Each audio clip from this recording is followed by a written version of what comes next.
In this episode of Girls Last Tour, it really intrigued me, and it's about the beauty of memory. And it questions how can you leave behind a legacy where no one is there to remember you by in the first place? And it really started bringing on dark thoughts, like most of Girls Last Tour does, despite it being a simple show of two girls traveling across a post-apocalyptic world, just trying to find some means to survive. So to see this, it had some questions bubbling in my mind. So let's just start off where it begins. The girls seem to find themselves inside of a graveyard slash memorial place where I guess people keep mementos of their place. Mementos, damn, of their life. It's simple things, buttons, clocks, even a radio. None of it was working, none of it was useful to them. But it was just there to keep them like they won't be forgotten by no one. However, in the world that we live in now, there's barely any humans around, according to Chi and Yu. So they ask themselves, what's the point of this if there's no one there to even see this place? They have been probably the only people to even come by that place for a very long time. So as they're driving by, they're also thinking about the people that they met on the past, like Kanazawa or Ishii, and they're wondering, when will they ever forget them? There'll become a time where they'll lose their memories of these people as they move on and try to find some means to survive this harsh world. So going into that, she brought up the camera, saying as long as we have a camera, there's no way we'll ever forget these people. We'll probably forget their name here and there, but it'll pop up sooner or later. But then again, that question occurred to me, what happens if the camera gets destroyed? Then they're kind of screwed. So then as they were talking, that statue shows itself once again. That same statue that we had some episodes ago where it was supposed to be, I believe, a god or something. And now it's here. So my theory of the statue is it's there to watch over the dead so that they won't be forgotten. They probably created that statue there so it'll have them some sense of ease that that thing is looking at them, that it will not forget who they are. That's what I believe. So far, these statues are just there to make people feel at ease, even if they do nothing at all. So their significance is very little to reality, but to them it's a big, big thing. So this makes me wonder, how can you do anything to make sure people never forget you? You could be a very outstanding person and leave your mark on the world, that's one thing. But if you're a quiet person, you don't do much, very little friends, or very little activity talking to other people, no one's really going to remember you that bigly. I'm sorry to say that, but it's kind of true.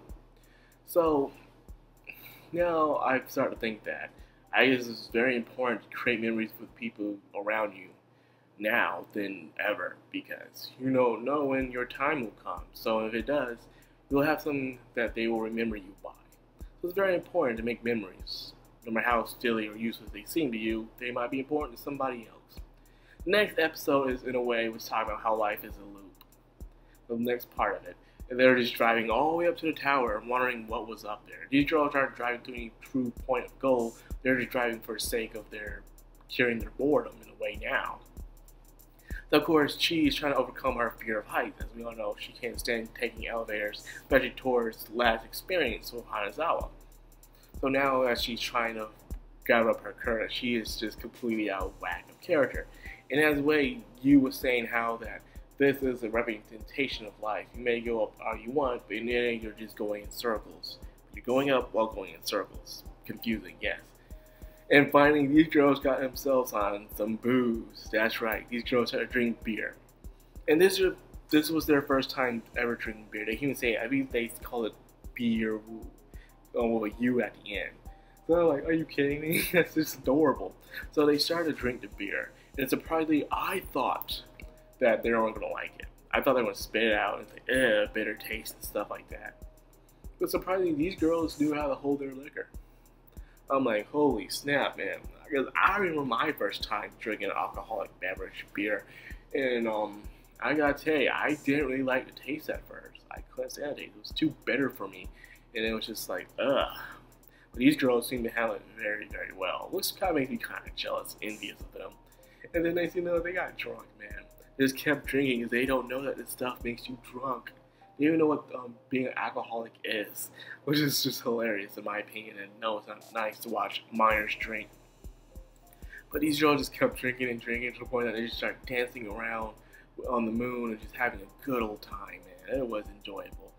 And then she just broke out character. When you're drunk, you break out character. Sometimes you'll do things that you always wanted to do, like playing around with you, dancing with her, at the point that even eating her hair and calling it yummy. I don't know about you, but I have never seen anyone believe that hair is delicious to eat, or even edible. I have never seen or heard that in my life. So it was the very first to me, seeing someone that actually liked eating hair. Very creepy, but okay, adorable at the same time. And then what happens next is that they have a hangover. Oh man, this episode was very pleasing. I really liked how these two innocent girls drink a beverage. And they're drinking it better than I ever did on my first try. And then they get completely wasted, dance around, eating each other's hair, then they have a hangover. Well, only Chi has a hangover. I guess she's the more thinking person. She uses her brain the most. She probably will have the bigger hangover, while you, in her case, seems to be okay. I guess you can handle her beer way better than Chi can. Because they were both extremely drunk, but when it comes to the next day with the hangover, which hangovers hurt a lot, trust me. Apparently you can handle her beer. She can handle her hangover. So this episode was joyful. You know, it was kind of dark at the beginning, talking about how people will never forget you, or what will happen if there's no one there to remember you. And then how life is about a loop and finding the joys of beer. Just cracking a cold one with friends and just enjoying life. And that's what it's all about, you know, live your life. Live in the moment and never waste any time. It's okay to relax every now and then, but make sure to make some cheerful memories. And the little things that matter the most in life. Because those are the things that people surprisingly remember the most. Well, what do you guys feel of this episode? What did you take on about memories, about life being a loop, and the joys of alcoholism, aka underage drinking? That's all I got for this video. I hope you enjoyed. If you did, please leave a like, comment, and subscribe.